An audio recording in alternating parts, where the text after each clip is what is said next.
Blade was the strongest hero who miraculously survived after defeating the Demon King. However, when he's given a second chance at life, he hides his identity and enrolls in the Hero Academy so he can clap everyone with his big black sword. The story begins on the first day of school, when Blade starts running around as he introduces himself to random students to make new friends. Just then, the top student named Ernest shows up and ruins the mood by yapping about following rules. When Blade tries to befriend her too, she sternly asks who he is because she's never seen him before. Some students tell her Blade is a transfer student, so she assumes he cheated his way into getting admitted because he's built like Gojo's left sack. After that, she takes him to the headmaster's office, but freaks out when she sees that the new headmaster is the King Gil. As Ernest starts fangirling over him, the king tells her to leave the room because he wishes to speak to Blade in private, which makes Ernest jealous. After she leaves, Blade asks Gil why he's here, and Gil tells him to regain his powers as a hero. Blade refuses because he wants to live an ordinary life, adding that there's no need for heroes since he's already defeated the Demon Lord. But Gil still insists on making him assume his place as the great hero. Later that afternoon, Blade heads to the training grounds, where Ernest spots him and asks what he's doing there. When Blade replies that he qualifies for this class, it ticks Ernest off because she believes he doesn't meet the cut. However, Blade reveals he's only interested in making friends and proceeds to say hi to everyone he sees. This only worsens Ernest's mood, but as she's about to crash out, Blade calms her down with a sweet head pat. Ernest turns red at this and swings her sword at him so her mates won't think she's like other girls who crave sausage. To her shock, Blade dodges her attack, but another chick named Sophia shows up and interrupts their fight. While Blade gets friendly with Sophia, Ernest grows curious and asks the instructor to test Blade's abilities to prove he's Chad enough to be in this academy. Later, Blade is set to test his strength on enchanted metal armor, so he lands a nasty attack that destroys not only the target but the walls of the training ground. After the dust settles, Ernest shows up with half her clothes ripped apart, asking what hole Blade crawled out of, but Blade claims he's just an ordinary human. During lunch break, Ernest apologizes to Blade for being rude to him, but Blade brushes it off and calls her his friend since they're eating lunch together. Immediately, Ernest turns bright red and stutters that she's cool with being friends, which leaves others shocked because she's so strict with everyone else. Later that evening, Ernest rolls on her bed, excited that she's finally gotten a boyfriend because everyone in class is scared to talk to her. But she stops when her big black sword starts shaking. A few years ago, when she was much younger, the sword called out to her, and she was tempted to touch it. When she did, her hair changed from black to red, and since then, the sword has been trying to make her yield to its evil nature. Presently, she struggles with the sword, but she tells it to shut up because she won't give in to its demands. The following day, Ernest challenges her mates to a sparring contest and folds them like yesterday's sandwich. However, when it's Blade's turn to fight, she magic from her sword spikes and she collapses, but Blade catches her before she can fall to the ground. A while later, Ernest wakes up at the infirmary and then opts to leave, but the nurse insists she needs more rest because it's a miracle she's conscious. Sensing an argument between the two, Blade tells the nurse to let Ernest go and promises to watch over her. However, she refuses his help and asks Blade to keep her condition a secret.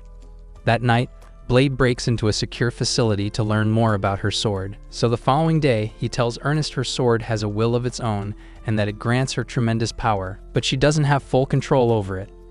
Ernest admits this and reveals she's been holding back the urge to surrender to the sword, so Blade advises that she needs to conquer the demon Asmodeus within it to gain 100% control.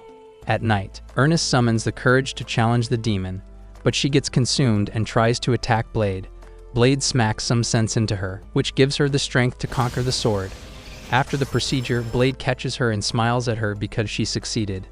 The following day, Blade shows up for training and notices that Ernest is looking a little different. Rather than compliment her, Blade fumbles the opportunity, and it makes Ernest sad because she changed her hairstyle for him to see.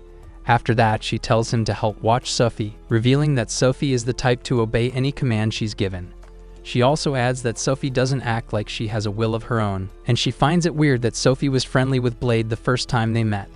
Blade agrees to watch over Sophia, but while he's at it, he notices she only fights with her fists.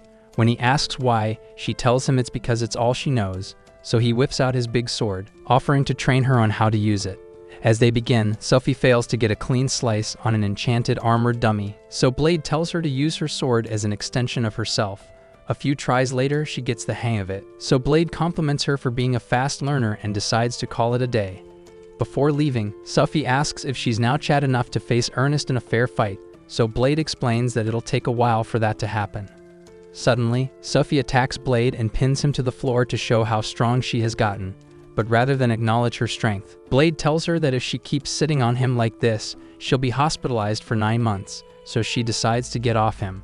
The following day, Blade is summoned before the king and is asked if he's made new friends, so Blade mentions Sophie. Hearing this, the king admits that Sophie is strong, but remarks that she's incomplete because she was originally meant to surpass Blade's powers.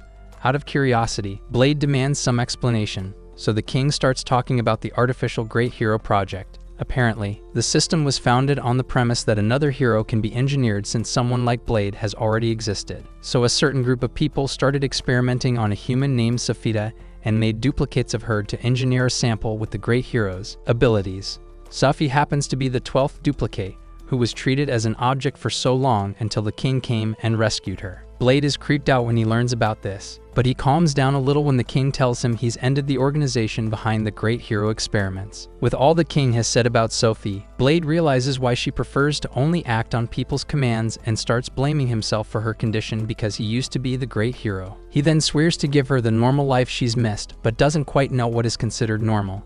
As a result, he consults the nurse for answers, but she initially thinks he's exhausted and tells him to take it off so she can share the Christmas spirit with him. Blade tells her he isn't ready to be a father and asks what's considered normal for guys his age, so she tells him it's plot. Immediately, Blade runs off and asks David, his mate, to explain what plot is, and the degenerate loser says it means love.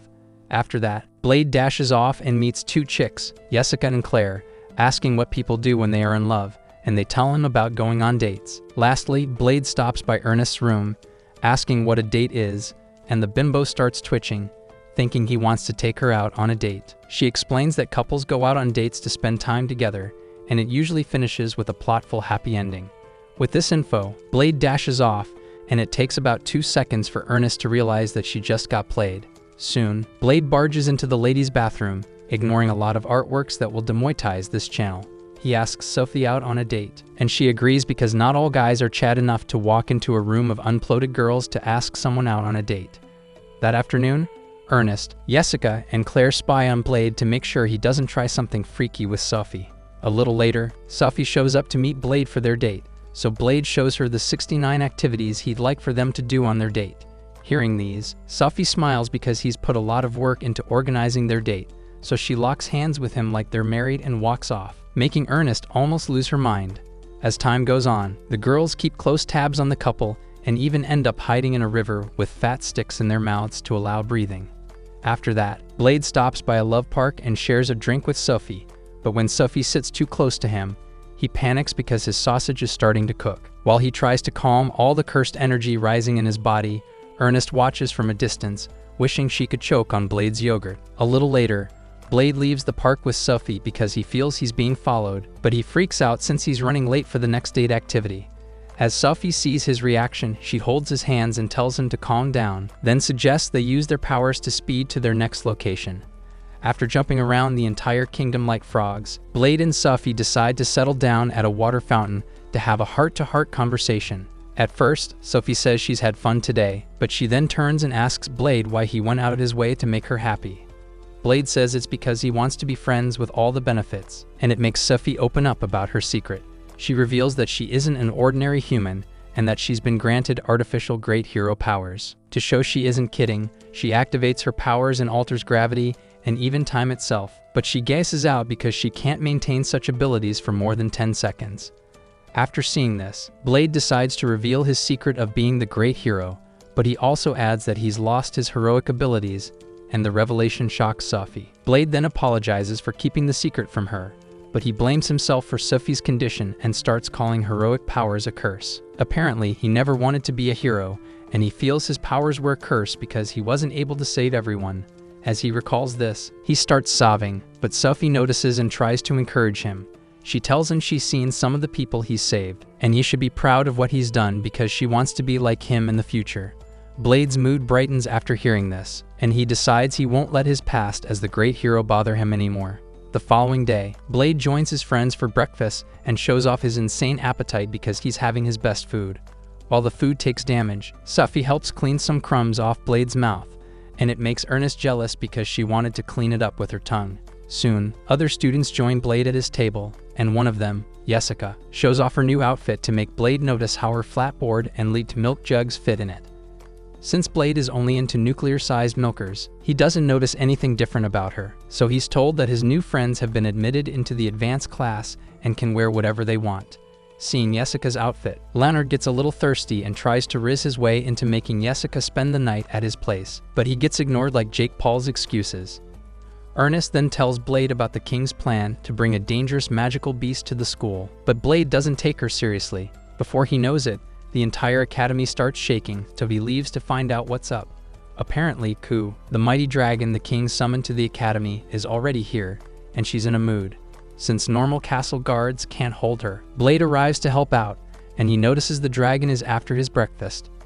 Using the food as bait, Blade smacks Ku hard and orders her to sit. He then feeds her his meal, and everyone watches in utter shock.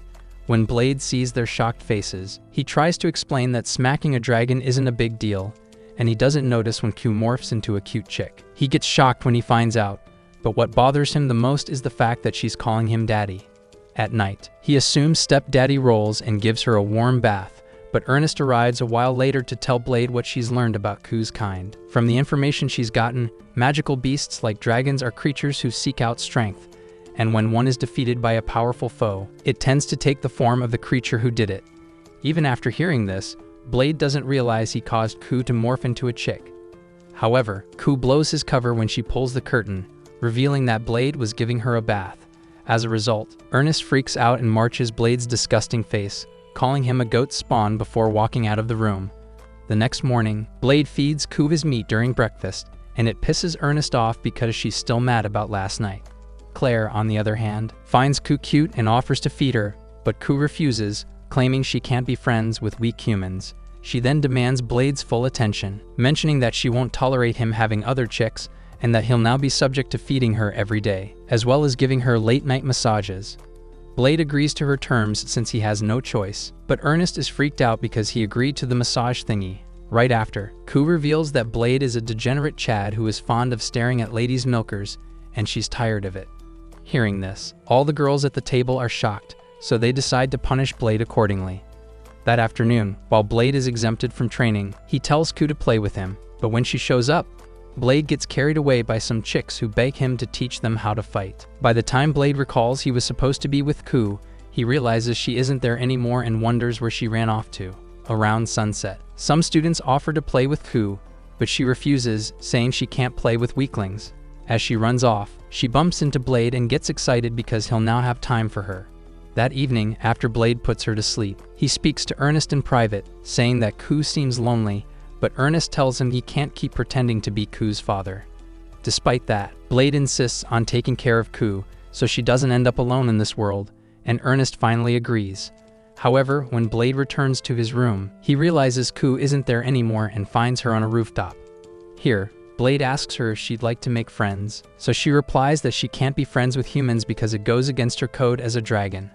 However, her only exception is Blade because he treats her like his little girl. The following day, Blade meets the king to retrieve Ku since he dropped her off with the old man to babysit.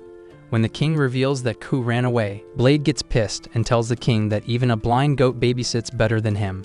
After that, Blade leaves the office and searches the entire academy looking for Ku, only to find her gooning behind closed doors. Blade watches her closely and realizes that although she isn't a student of the academy, she knows a lot of students and wishes she could be friends with them. He then leaves the room and starts banging his head against a wall, worried that he can't help Ku make friends. Ernest sees him and manages to stop him, but when she realizes why he's being so hard on himself, she promises to help him out. So the following day, while the students are training, Ernest walks in with Blade and begs them to help defeat Ku, because it's the only way Ku will recognize them as equals and want to be friends. At first, the students are scared because they don't want Ku roasting their sacks in her dragon form, but after Ernest, Blade, Clay, and some others get on their knees to beg for their help, the students agree to it. About 3 days later, Ku descends into the fighting arena and prepares to face the students in a friendly battle. As the battle begins, the students start running for their lives because they can't withstand Ku's flames, but Ernest yells some sense into them, telling them to remember what they practiced during training. With that, the students divide themselves into groups and assume attacking formations to land some hits on Ku. At first, they fight smart and consistently land heavy blows on Ku's blind spots, but she doesn't take damage because of her tough skin. As a result, some of the students fall victim to nasty strikes from her, and Claire is tasked with healing the injured. While she tends to their wounds, Ernest and Sophie combine their powers and launch a series of brutal attacks that leave Ku screaming in pain. As Ku tries to regain her balance, she trips and falls into a hole Leonard has been digging since the fight started, which makes the king laugh because the students are fighting dirty. While Ku struggles to recover, the students stall her long enough for Ernest to activate her legendary sword. However, when she tries to use it, the spirit in the sword starts begging her to go easy on him, but she tells him to shut up and act as he's told. With that, she lands a flaming strike on Ku and follows up with another hit when Ku tries to fly away. Sophie joins in and uses her heroic powers to land a punch that could make Superman bleed. Since Ku is already at her breaking point, Blade gives Ernest the signal to finish her off, so Ernest starts summoning what's left of her energy into her sword. In doing so, the sword spirit begins begging for his life, promising to let her play with him all night. But Ernest tells him to zip up because she's content with collecting Blade's sausage. As she prepares for the final strike, the other students begin channeling their magic into her, juicing her up enough to create an inferno blast. As she unleashes it, Ku opens her mouth and starts regretting why she wanted to be friends with humans, but after taking the blast, she morphs into her human form and starts panting like a Christmas chicken.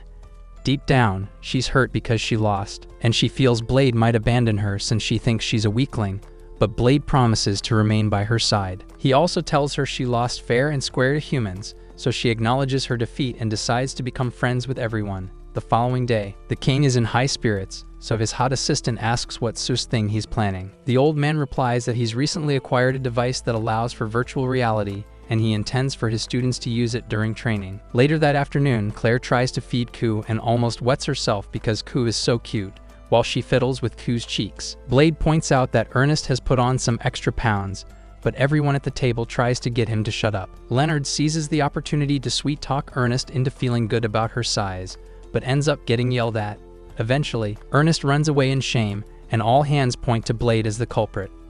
About 3 days later, Blade feels bad about everything because Ernest has refused to leave her room. He begins panicking at the thought of losing his relationship with her, so he takes the other girl's advice and decides to apologize to Ernest. Upon getting to Ernest's room, Blade and the girls walk in only to find Mrs. McDonald's snacking on a bucket of sweets. This time, she's grown bigger, and Blade silently agrees that he's still hitting that. Ernest claims her eating habits started after the fight with Ku because during the battle she went all out, and now she's hungry all the time. Out of concern, Blade asks her if they're still friends, and she says yes, claiming the only reason she locked herself up was to prevent him from seeing her this big. Blade feels relieved after hearing this, so he tries to leave the room, but the chicks drag him back, insisting he say something nice to her or else she'll become a lost cause. Blade gives it some thought but ends up complimenting her appetite, and it moves her to tears. Seeing her mood, Leonard gives her some words of encouragement. Ernest smacks him in the face right after, so Blade decides to act romantic and persuade Ernest into starting a weight loss journey. The following day, she joins Blade to run on the tracks, then does a few sets of squats, and lastly a weighted push-up session. After exhausting herself, Blade limits her to a tiny plate of food that could fit in Squidward's nose. A few days later, she's forced to stay in the sauna for an hour, but she storms out after 20 minutes because her cakes were starting to cook. After that, she's asked to step on a weighing scale to see if she's made any progress, but the moment she does, the equipment collapses. As a result, she starts crashing out, so the girls assure her that she'll lose weight if she's consistent with her training. The following day, Ernest takes Blade to an upgraded testing arena because she wants to try losing weight using magic. Blade agrees to protect her if something goes wrong, and it gives her the confidence to summon Asmodeus, the spirit embedded in her sword. As she gets engulfed by flames, Jessica and the other girls charge into the arena, worried about her, but Blade tells them to calm down. Before he knows it, Ernest assumes her flaming form, and Asmodeus begins asking her who she intends to devour. Once she points out her body fat as the target, Asmodeus is stunned, but as he recalls that Jen's baddies care more about how they look, he accepts her offer and uses her excess weight to fuel his power. The procedure makes Ernest 5 times hungrier, so she loses her mind and decides to make Claire her next meal.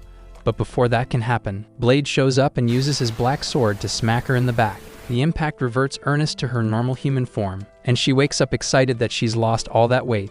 Unfortunately, that night, she buries herself in a tank of sweets and gains all the weight back, leaving Blade utterly shocked. Her excuse is that Asmodeus can help burn the excess fat, and Q seconds this because she likes sweets too. The following day, the nurse does a routine check on Blade's body and tells him he's regained 30% of his powers, but she warns that he'll die if he tries using all of it. After the routine check, Blade wanders off to class, but Claire calls him and introduces him to a timid girl named Maria, who begs him to unalive her. Since the request is shocking, Maria begins explaining herself to the other girls and reveals that she isn't human. She wants to die because a magical beast is living within her, and she fears she might lose control one day. While she explains herself, she shatters a mug she's holding and becomes sad because she's already losing control. She explains that she's always kept the magical beast in check, but lost control ever since she helped fight against Q. Now she's scared because she'll have nowhere else to go if she's kicked out of the academy, since her mother is dead and her father went to get milk at Bikini Bottom. Blade feels bad for her after hearing this and agrees to help, and the others agree to help too. That evening, they all head to an enchanted arena, where Blade tells Maria to let the magical beast out. Maria starts shaking because she's scared, but only agrees after Ernest sweet-talks her into putting her faith in Blade in case the worst happens. At first, she removes the limiters on her hands that suppress about half of her powers, followed by the shackles on her ankles, which leave a small crater in the ground. As Maria lets the magical beast out, Blade is shocked because she carries the Demon King's crest, so Ernest decides to attack first. Although she attacks using her flaming form, she's smacked back into her human form, so the rest of the team charges in one by one to fight. Even with their powers combined, none of them manages to lay a scratch on Maria, and just like that, Blade is the last dude standing. Seeing all his waifus on the floor, he lands a speed attack on Maria. But after the strike, the girl realizes he isn't trying to unalive her. It ticks her off, so she laughs and smacks Blade, warning him to take the fight seriously or else he'll die. As Blade recovers, he lands a couple of speed attacks on the magical beast, but she takes them like it's nothing. When she gets bored of him, she fires a deadly fireball that shatters his sword as he tries to block it. While barely managing to stand, Ernest gives Blade her sword so he'll have a chance against Maria. As Blade takes it, he summons what's left of his magic and lands a nuclear attack on Maria that knocks her out, but he passes out because he's used too much magic. The following day, he wakes up in the infirmary, and the nurse suffocates him with her milkers because she thought he was gone for good. Blade smiles and apologizes for acting reckless. Later that morning, Maria shows up at the academy and turns heads because her twin mountains look like they're on steroids. When she sees Blade, she greets him and tries calling him the great hero. But Blade shuts her mouth because he doesn't want his secret getting out. Turns out she was only guessing, and Blade's reaction proves her suspicions right. She then promises to blackmail him with his identity, so Blade calls her name, begging her to shut up. However, she tells him she isn't Maria anymore and that she goes by Mao now since everyone is calling her that. Later on, Blade appears before the king with his friends, demanding an explanation for Maria's situation. So the king explains that Maria's mother was human while her father was once the Demon King, leaving everyone in the room shocked. After the meeting, Clay panics because he thinks Mao will destroy everything, but Mao claims her powers are suppressed. She argues that she's just a normal girl and decides to show off her silky garment to draw attention, which causes Clay and Kasim to time out. Once she leaves, Claire asks to confirm if Maria and Mao are distinct personalities, because she's wondering why Maria hasn't shown herself for days now. At night, while Q is fast asleep, Mao pulls up to Blade's window, asking him out on a date. Blade tries to educate her on proper dating hours, but she ignores him and flies him into the sky so they can have a good time. In midair, she admits she'd attained self-awareness around 5 years ago, which shocks Blade because he doesn't want to end up like Diddy. However, Mao tells him time doesn't matter to magical beasts and that she'd like to be treated as a lady. She then admits she's grown attached to him and would like to get hit with what he's packing from time to time. Hearing this shocks Blade, but he passes up the golden opportunity, insisting they battle it out till their heart's content. Mao says he's in no shape to fight, but then reveals that Maria's consciousness within her is preventing her from using her powers. Out of concern, Blade asks about Maria and learns that she's hiding deep in Mao's mind. Mao also reveals that despite Maria's calm appearance, she has dark shadows in her heart, and it's because she was scorned and feared by humans. Back then, she only found solitude with her mother, but when the poor woman died, Maria lost faith in life and assumed her father didn't care about her.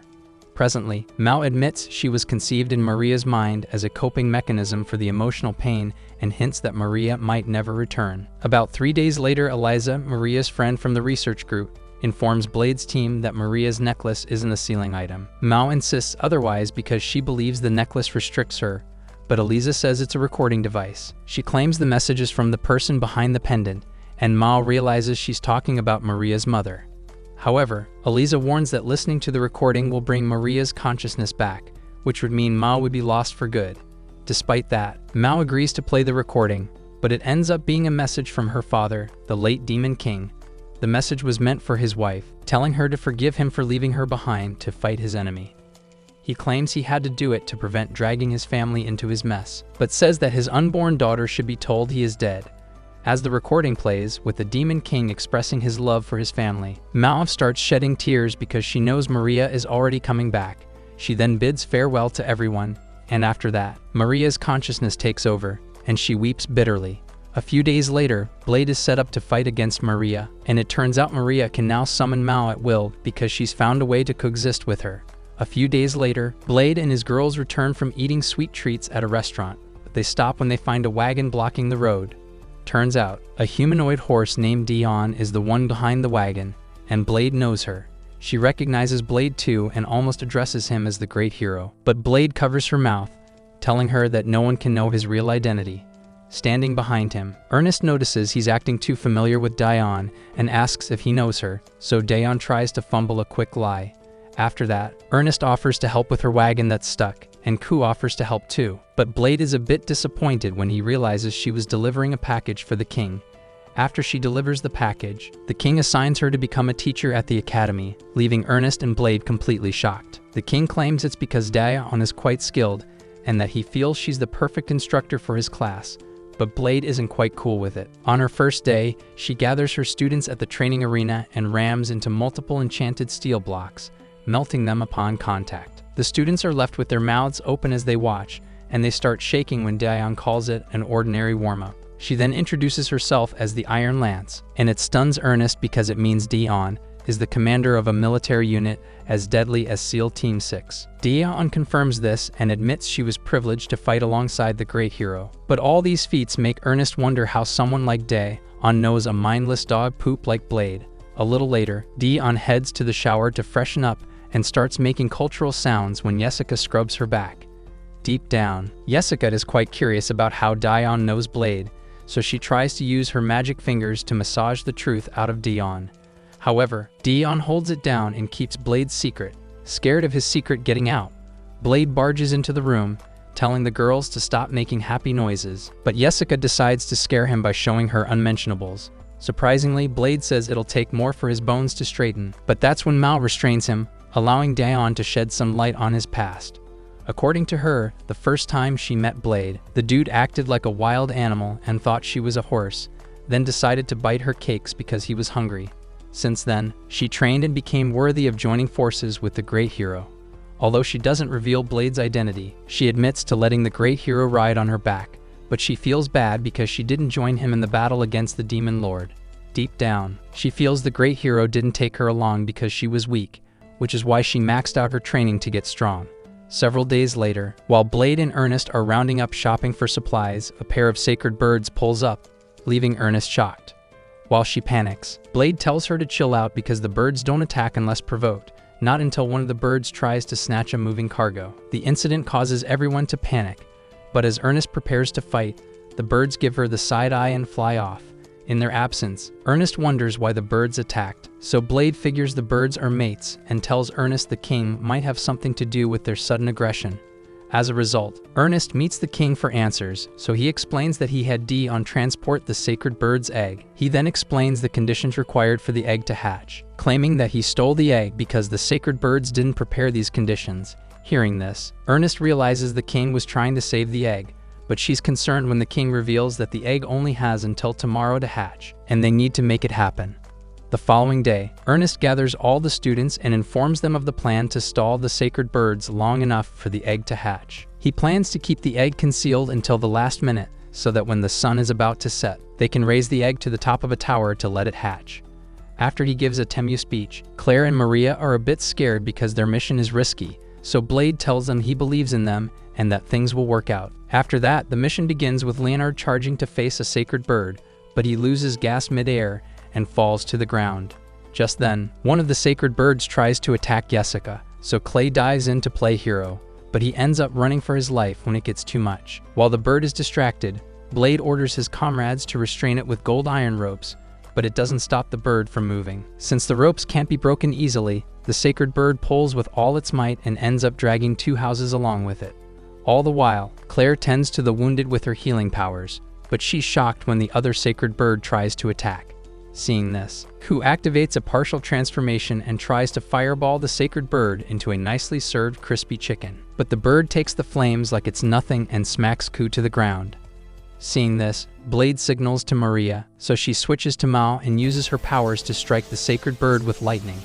Unfortunately, the sacred bird comes out unfazed, so Ernest assumes her flaming form to barbecue it, only to time out because she's out of gas.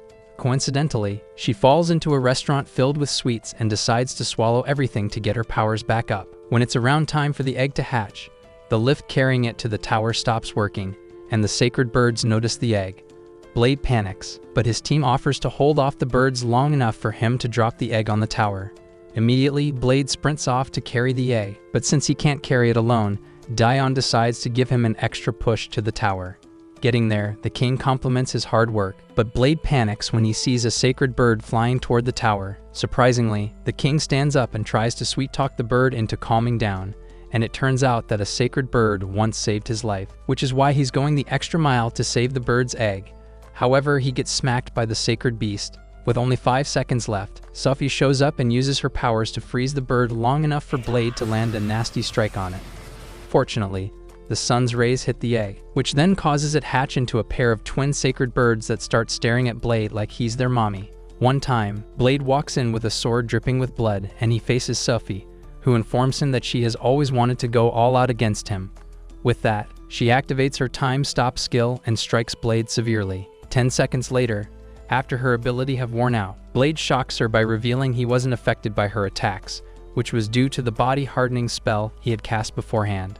In one move, he plunges his sword into her, and she drops into her pool of blood. After taking down the last of them, Blade complains to the king to get him out of the game, but the old man goes on, waffling about the virtual technology and how it is related to magic despite it being scientific. Gil then announces to the others that the virtual world is a place where they can practice freely and end themselves. Blade, on the other hand, complains due to how realistic the virtual world is and how he has trouble telling it apart from the real one. So Gil decided to help out by maxing the environment settings to make it appear unrealistic. Gil then tells them that the last one standing will get to use the virtual reality machine however they want as their reward. Elsewhere, Leonard runs up to Ernest for a fair battle, but she instantly turns him into a sashimi before poking him severally with her blades. After successfully ending Leonard's avatar, Ernest laughs like a psycho and heads straight for Blade. Meanwhile, Blade watches as Claire and Jessica fight with Cassim and Clay, and after being overpowered, they flash their knockers as a counter, stunning them, and as a result they are instantly bodied. By that time, Ernest arrives, looking like the Grim Reaper, and she announces how death-blowing people in the game felt fun, concluding that she has gone berserk. Blade takes up a weapon and sends shockwaves at the girls, and after a while of spamming the same move faster than hitting F5, he wakes up and finds out he was the last one standing. While others praise him and expect such an outcome, Ernest sulks as she recalls acting unladylike, and Blade kicks her where it hurts with his sharp tongue. As a result, they argue back and forth, entertaining Gil, the shameless king who enjoys causing trouble for his students. Immediately, Blade tweaks the virtual machine's settings, cranking it to the extreme, ensuring ferocious demons roam the fabricated world filled with booby traps. He attaches the cord on Gil, ensuring that he faces such extreme difficulties. Still not satisfied, Blade asks Siren to ensure the principal keeps respawning over and over until nighttime. After the training, the others, apart from Cassim and Clay, the boys who dropped their guard to Jessica's whimsical tactics, happily return to have lunch. As Blade stuffs his tummy with his favorite food, the girls notice the boys sulking after their loss, so they ask what happened. Blade, who witnesses the battle firsthand, explains that they lost to Jessica and Claire due to not taking the battle seriously and always skipping training. Days later, Blade and the others see a flyer of the therme the king was constructing for them, so they decide to check the place out. There they meet Dion, who takes them in to have a dip at the hot spring. Inside, they learn it is a mixed hot spring whereby little to no plot armors were allowed to be worn. As the students have a soak, they notice Maria hasn't taken off her glasses because if she does, she will switch to Dimao, who will reveal her cakes and milkers in all glory. The odd students at the spring sulk, and they wonder why Ernest had taken her towel, unlike the rest of them. Suddenly, Gil shows up without a care in the world about his unveiled magnum and yells at Ernest to get rid of her towel. He even tweaks the kingdom's constitution to follow his agenda and reveals he created the Thermi to feast his eyes on their milkers. The boys agree with him and urge Ernest to remove her towel since she wore her swimsuit. It seems weird to the others who have seen Ernest in little to no outfit whenever she uses Asmodeus's power, so they find it strange that she is acting all embarrassed. The protest goes on and on till Gil's assistant knocks the lights out of the king and drags him indoors to cool his saber. With him out of the picture, Ernest boldly showcases her swimsuit, but Blade has had enough fill from the others. Jessica and Claire try to comfort the sulking boys out of concern, but each time they talk, they rub salt on their injuries, causing them to flee. Later that night, Blade meets with the boys and tries to cheer them up, but they can't relate to him, who hasn't lost a battle in the academy before. Clay and Cassim then reveal that they like Claire and Jessica, but Blade finds it hard to comprehend what they are talking about. Ku shows up right on time and advises them to get stronger if they want the girls to fall for them. They agree with her, after which she tells them they need special training from Blade. Meanwhile, Claire and Jessica meet in Ernest's room and discuss their concerns for the boys who keep on sulking after their defeat. As they brainstorm on what to do, Coot shows up and advises that they got stronger, claiming that boys love stronger girls. Even though the girls deny having such feelings towards the boys, they decide to carry on with the training. Time passes, and Blade whips the boys into shape, teaching them how to consciously manifest their fighting spirits. The day of their rematch finally arrives, so they meet up at the arena and log into the virtual world where they can go all out. Before Blade commences the match, Ernest advises them to calmly accept the results of the match no matter the outcome. With that, the match begins with the boys evading and parrying the girls' attacks like they are up against an insane game boss. They also followed up by manifesting their fighting spirits and firing the elements at the girls. Unknown to them that the girls have also undergone their special training, their situation gets flipped in an instant, and the girls easily one-shot them. This time around, they shake hands with the girls and acknowledge their strengths, thanking the girls for not going easy on them, and they vowed to get stronger. Realizing Claire and Jessica were taught by the powerful girls in the advanced rank, the boys complain about it, but Ernest quickly interrupts, saying it was only fair since they were also taught by someone far superior. She then corrects their notion about wanting to be stronger than the one they love when they can simply get the message across by confessing to them. As if calling the kettle black, she stares at Blade, realizing that it would be too much for her to think she could surpass him, and at the same time confess to him. Weeks later, right outside the academy, the girls notice Iona, a cute robot, watching as students pass by. Claire immediately latches onto it like a credit card with no credit score limit. Sophie casually mentions that Iona has been there for about a week, and this makes them wonder if the bot has been waiting for someone. Iona displays Blade's image, so they take it with them into the academy. Meanwhile, Blade practices yoga as he had watched on television, but Ku tries to practice what she had picked up from the wrong yoga class. Unfortunately, Blade's Sigma energy sends her flying so far that he quickly rushes to check if she is alright. The rest of the girls show up, and upon spotting Iona, Blade shocks everyone by instantly demolishing the bot in a single attack. Furious, Ernest yells at him for attacking Iona, but he tells her that he needs to destroy it, calling it a guardian. While they argue back and forth, the robot examines Ernest closely and decides to update itself. Later, it shows up and asks if she can finally hop on his sausage, because he loves women with big melons. Blade tells her not to mistake the show for 2049, and she gets offended. She immediately fires a key blast at him, but Blade sends her crashing away with his sword and spams heavy attacks like mashing the triangle button on a console. Annoyed, Ernest whacks him on the head for belittling robo-girls, but he assures her that Iona is fine and will show up again just like before. Just as he says this, Iona returns that evening, and this time Ernest stops Blade from attacking her. They soon learn that Iona was created to get rid of Blade, but is currently tasked with observing him. Claire advises Iona to join forces with them if she plans on taking Blade down. When they commence their plan after school hours, they learn that the reason Iona is after Blade is that he infiltrates her floodgates and keeps desecrating her chassis. The girls give him judgmental looks, so he quickly clears the air and explains that he simply breaks into the area she guards using a master key he borrows from Gil. Curious, they ask where and why he trespasses, so Blade tells them that he accesses the Royal Library of Banned Books, not far from the school, to look up information about Asmodeus. Upon realizing that Blade went through all that trouble for her sake, Ernest turns beet red. Unfortunately, Iona crushes her feelings by informing her that Blade trespasses 13 more times. After hearing how many times Blade shattered Iona, the girls scold him. He storms off, annoyed, and heads to his dormitory. Sophia immediately follows him and confirms that he breaks into the library because of his duties as the great hero. He also explains that bots like Iona store their souls elsewhere, which is why Blade is cool with trashing her. Back at the meeting, Eliza reveals that Blade is relentless because Iona does not truly die even when destroyed. Ernest and the others agree that Blade can be cold and scary at times, so Eliza suggests finding a way to prevent Iona's defeat. Within minutes, she devises a plan called the Stand-Alone Complex. It involves placing Iona's soul inside her body, meaning she would truly die if destroyed. Because of this, they wonder whether Blade could finish her off. After executing the plan, they arrange a rematch at the arena. There, Iona tells Blade she can now die permanently. She lets him cop a feel as proof that her soul resides within him. With that, the match begins, and Blade restricts himself from using his sword. Instead, he dodges her attacks and uses wind pressure to knock her back. Finally, on the offensive after all their previous battles, Iona goes all out, knocking the air out of his lungs and beating him badly. For the first time in Academy history, Blade accepts defeat. Later at lunch, they notice Iona ordering a feast to celebrate, but she soon suffers burnout syndrome after fulfilling her lifelong desires. She explains that the countdown activates because she disconnected from the mother computer after neglecting her duties and stealing massive amounts of data. She believes the only way to stop it is to acquire another master. With no other option, Blade takes on the role, losing his freedom as the robot constantly pushes herself and demands orders. Sophie grows angry as Iona slowly steals not only her spotlight but her role as well. She quarrels with Blade, glaring at him and wishing he would do something. Instead, the oblivious boy orders the girls not to give him any trouble. When he returns, he finds them competing for his glizzy, even fighting in the arena over it.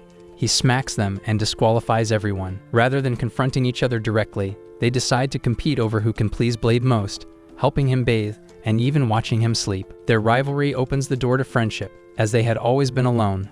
Thanks to Blade, they finally touch grass and interact with others. This new feeling brings them closer than they were just days earlier. The next day they eat together, but just as things seem normal, Blade gets a bad feeling. He checks the counter and sees it is still ticking. Eliza examines it and discovers Iona has only 20 hours left. They ask how she wants to spend her final moments. She says she wants to be with everyone and detonate far away so no one is hurt. They quickly organize a send-off party, and Iona wonders if it is truly okay for her to stay with them. Sophie tells her to enjoy the little time she has left. Later that night, Ernest looks for Blade but cannot find him. With 1 minute remaining, Iona creates a barrier, separating herself from the others. She thanks Sophie, saying it is because of her that she became human. So everyone cries as Iona says goodbye. As the counter reaches single digits, she admits she is scared and does not want to die. When it hits 0, everyone braces for an explosion, but Iona is still standing. Blade then bursts from the ground, and Ernest grabs him, demanding to know where he has been. He admits he coerced the mother computer into sparing Iona. She checks her connection and sees it has been fully restored, so as the others celebrate, Sophie tells Iona to do whatever she wants. In tears, Iona leaps at Blade and hugs him, burying his face in her milkers. As usual, Ernest fumes, yelling that this just means even more competition for Blade's sausage. A few days later, at the Academy's Battle Royal, a test meant to gauge each student's growth commences, but it doesn't go as planned because Blade stomps the others like roaches. Leonard, the last man standing, assures the others of victory while hyping up his ability before the laid-back hero. The sore losers try to motivate Leonard into winning and also guilt-trip Blade into losing the duel, but Blade simply wants to play go after the match. Leonard swears to bring victory upon Ernest's name, but she is surprised that he hasn't been knocked out, and it destroys what is left of his self-esteem. Seconds later, Leonard charges at Blade, but the Quicksilver from Timu evades his skill effortlessly, leaving Leonard to eat his dust. Back in the Academy's residence hall, Maria briefly hears Mao's voice in the shower, claiming that she is a bit surprised. Meanwhile, in Leonard's room, he thinks about Blade's strength, until he regains his confidence and decides to repair his weapon. The following day, Maria meets Leonard in the courtyard and asks if he is okay with smiling after losing to Blade, whom he really wants to defeat. They yap about their ideals and how they want to take Blade. Maria happily cheers Leonard on, saying she is rooting for him. But just then, Eliza interrupts their conversation, calls them idealistic, and asks how they intend to defeat such a superorganism. The nerd suggests that they use her gray matter, but by then D-Mouse switches with Maria and wonders who the hell Eliza is. Later, Leonard gathers the superorganism suppression committee for the first session and welcomes them. There, Ernest admits that she wants to beat Blade badly. Leonard continues his anti-superorganism speech, but realizes that some members aren't on the same page with him. He then asks for ideas on how to defeat Blade, so Jessica and Claire suggest attacking him in his sleep or poisoning him. Ernest immediately rejects their ideas, calling them cowardly, but Eliza counters her claims, saying being a superorganism is what should be considered cowardly, and that it is only natural for them to use any other means available to take him down. The others agree with her, and sensing the tension, Leonard asks them to face Blade with whatever effort they deem fit. With that, they declare their vows to defeat Blade, and they cheer in unison. Moments later, Ernest confronts Blade with Leonard's lance, but he easily parries her attack like he's playing Sekiro. In the process, Leonard's weapon takes a brunt of damage. Late at night, she infiltrates Blade's room, but is cooked to a crisp by Iona's automatic function. In the third session, Jessica asks Iona why she attacked her when they are on the same side, but Iona blames the function, and Leonard declares that he will go next. Just like that, all the members take their turns with Blade, but he mollywops them every single time. They hold several meetings, and it gets to a stage where Leonard asks them if they can remember their original goal. While the others struggle to recall what it is, Ernest reminds them of her desire to win against Blade. Leonard agrees with her, and wonders if the victory could be the friends they made along the way. The others kind of agree with him, except Ernest, who is crashing out and brimming with hate. Iona then makes a suggestion, but none of them look at her idea. Instead, they make an Evangelion reference out of her by clapping in unison. After that, they plan to use her as a hostage. Leonard's idealism immediately kicks in, and he feels bad about not being able to face Blade fair and square. Unfortunately, Ernest destroys his knightly ideals with her unbridled passion, declaring she would drink swamp water if needed to take down Blade. Her passion psyches up the others, and she takes over as the head of the meeting. The following day, as the doctor lectures the students on healing magic, Blade notices that some students are missing. A little later, 3 musketeers barge into the classroom, and Ernest claims they are terrorists. Unfortunately for them, Blade has no idea what the term means and can't understand Sophie's explanation. The terrorists abduct the doctor and order the unconcerned students to leave the classroom. The doctor at first wonders what is going on, but after her captors brief her in and ask her to play along with their schemes, she perfectly sounds like a damsel in distress, and it has the girls wishing to swap places with her so that Blade can rescue them. Blade is very confused, so he reveals the identity of the terrorists, wondering what and why they are wearing masks. They ask him if he knows who they are, and he says since the very beginning, after all, he knows the way they walk and talk. Leonard and the other 2 are frustrated, but Kasim notices he can continue the plan, so he grabs some hostages' knockers, but the girls angrily knock him out. Leonard claims that Blade is weak to hostages using Iona's scenario and orders him to admit defeat, which the others also clamor for. Instantly, Blade fires a wind attack that strips them of their garments. As if that isn't enough, he schools them on the principle behind the wind technique. Ernest loses it at that point, so she orders everyone to attack him at once, but Blade easily folds them like a laundry. He concludes that being a hostage is a game of make-believe, but it frustrates the others, who finally lose interest in defeating him. Days later, as Blade and Ernest get some food at the cafeteria, Blade notices some students celebrating their friend's birthday.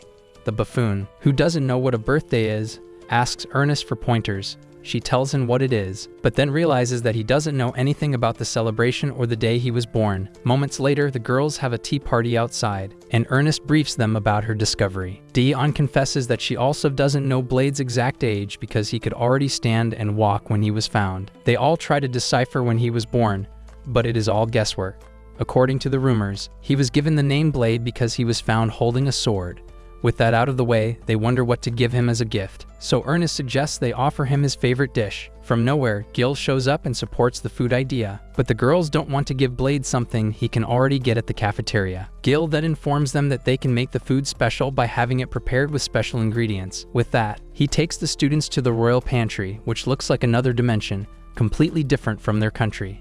There, they are tasked to eat delicious food while getting hands-on training. Blade and the others ask for the possible location that the open world the doors lead to. The king declares that they can't leave until they fulfill some conditions, and Siren reads out the absurd condition, and the king orders them to thin out the wild plants and animals. Blade notes that it is a job for a group of hero-level warriors and tries to get Ernest's support, but she motivates the others, who immediately commence the mission with fire in their eyes. The students quickly adapt to the jungle lifestyle and create an ancient-like settlement there. Jessica swings around like Tarzan and leads a wild animal toward a trap, but it leaves her and starts chasing Claire instead. Leonard tries to save her, but the beast knocks the living daylight out of him. Maria transforms into Mao and immediately toasts the beast after noticing Blade's arrival. Later that day, they bring the game back to the settlement, and after a short while, Blade notices that everyone is having fun working together in the ancient setting. He smirks after seeing Ernest instructing the others and leaves to continue what he intends to do. At night, Blade takes a bath in the forest and wonders if this is the first good decision Gil has ever made. Shortly after, Ernest joins him and asks him not to stare, and he does as he's told, when she notices the scars on his chest and asks him what growing up was like. So Blade narrates how he fought every hour of the day for his life, and it made her realize how rough he must have had it. She touches the scars and leans closer to him. The mood gets right, but Claire charges in to prevent Ernest from advancing into adulthood. Some days later, the students have built settlements and have completely adapted to the wildlife. Leonard asks how many calories they have consumed, and Iona instantly gives them a detailed breakdown of how far they have gone and deduces the date of completion thanks to her computerized memory. Later on, the students face a cabbage monster in a cave, and it catches Ernest with its tentacles, but she easily slices through them. Maria notes that it has undergone adaptive evolution. The monster's offensive attacks are easily blocked, and Ernest tries to burn it to a cinder, but Sophie stops her because they need it raw. Ernest then rallies up her team and charges at the monster, but Leonard knocks Blade out of his path like a cannon fodder. They defeat the Emperor Cabbage, and Blade wonders why they are so fired up. The students continue their search and discover the boxing corn, and Blade tries to confront it with a sword, but he is stopped by Sophie, who gives him boxing gloves to use. Maria reads the requirements to capture it, and Blade tries to get substituted, but the monster knocks the idea out of him, and the boxing match begins.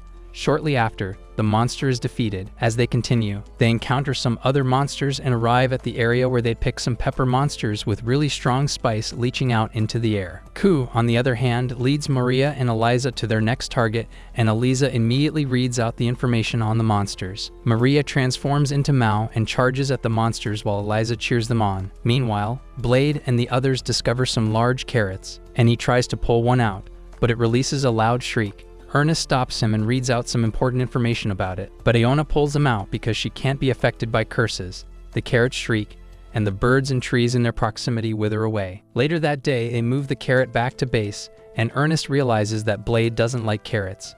At night, they hold a banquet, where Gil acknowledges the efforts of the students in the royal pantry and declares that they will face the final ingredient next. The following day, they arrive at the base of a massive tree, and Iona notes that it is the spot with the richest nutrients.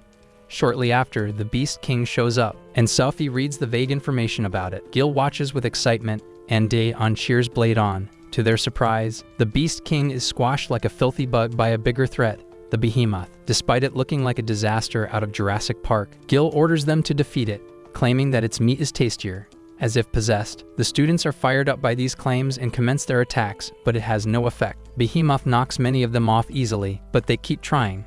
It prepares a breath attack, and Leonard blocks it with his defensive spell.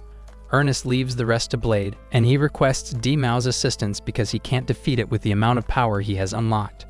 He gives her his spiritual energy, but she kisses him to collect it faster. Afterwards, the others buy them for a few seconds, and the Dew slashes Behemoth like a hot knife through butter with the Demon Blade technique. Blade lies on the ground, exhausted, and states that he is hungry while the other students celebrate their victory. Later that day, the doctor tells Blade that his strength has increased to 18%, and she lists the possible reasons why it did. He then leaves to go get some food but barges into his birthday celebration. Ernest and his other friends explain what the celebration is and offer him tonkatsu curry made from ingredients in the royal pantry. Gil shows up and asks if he is amused, but Blade's eyes brighten because he has never experienced such feelings. Shortly after, Blade bawls his eyes out while digging into his delicious meal.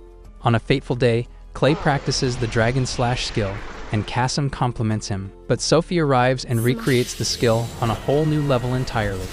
Blade acknowledges that it is how the ideal skill should be, and the other two praise her, but surprisingly, another Sophie appears and confronts Iona the imposter. After gathering some attention, Oni escapes and leaves everyone astonished.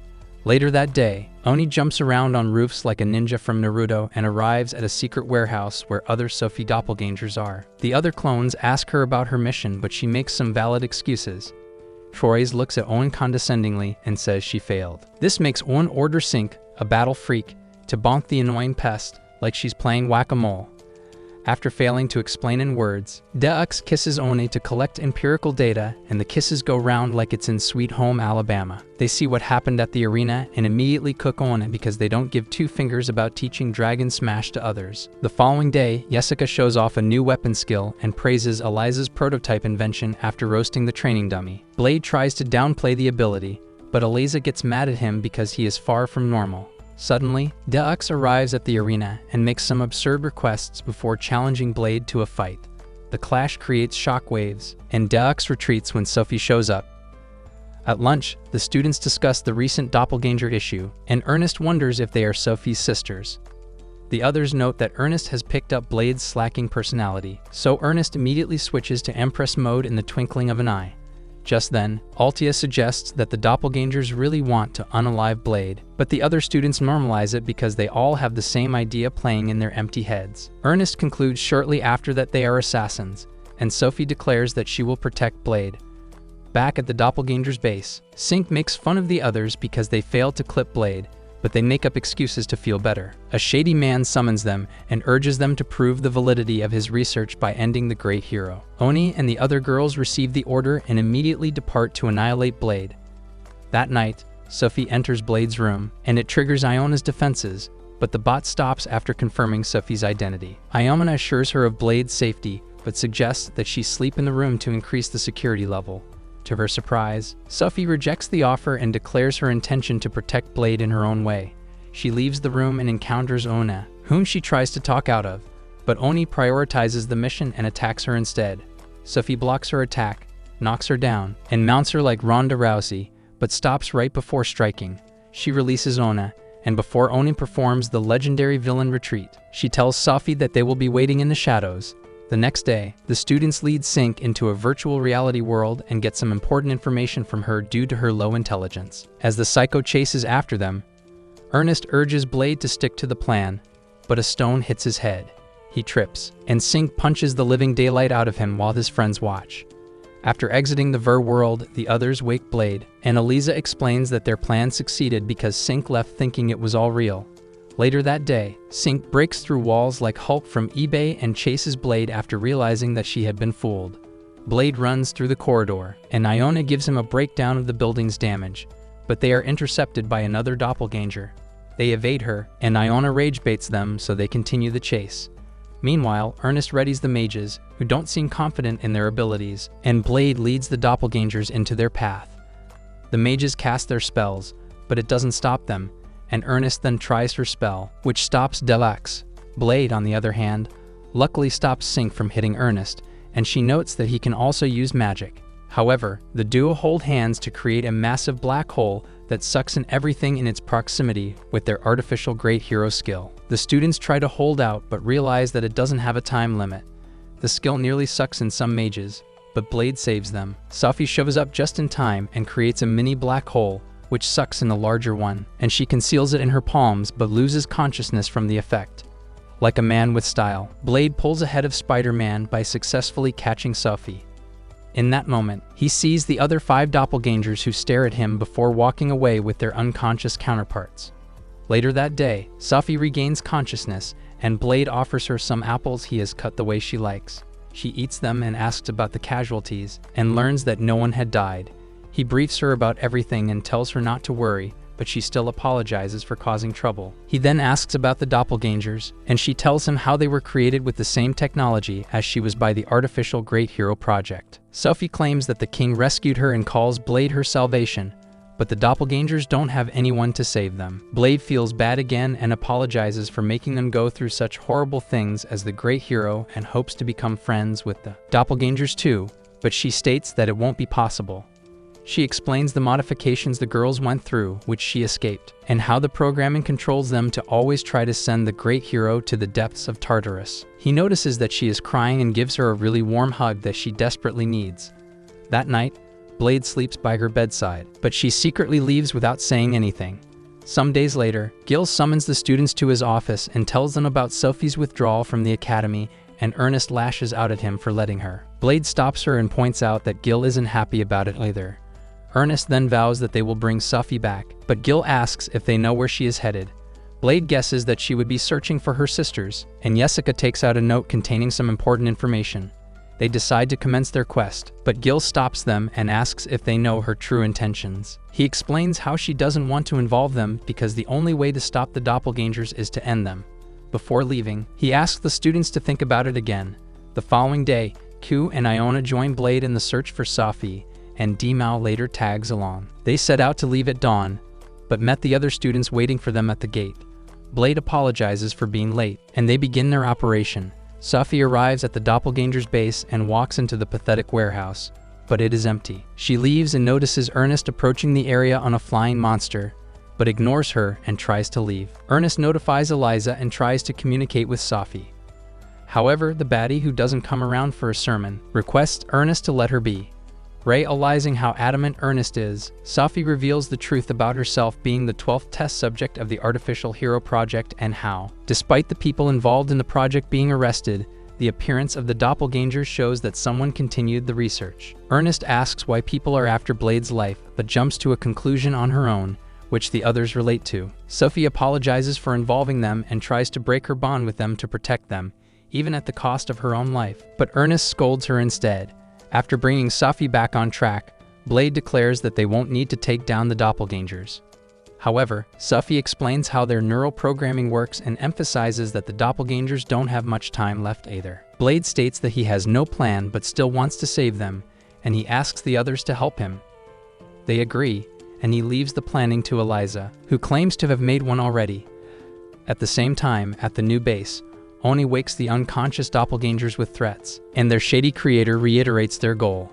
Soon after, the other two enter the room, show one the letter of challenge they find outside, and guess that it is a trap, but she reads the content and decides to end things. However, Blade waits at the arena ready for battle, and the others watch from the stands, wondering if the doppelgangers will respond to the challenge, but Sophie affirms that they will. Seconds later, Ku sniffs out the doppelganger's scents, and Iona confirms their arrival.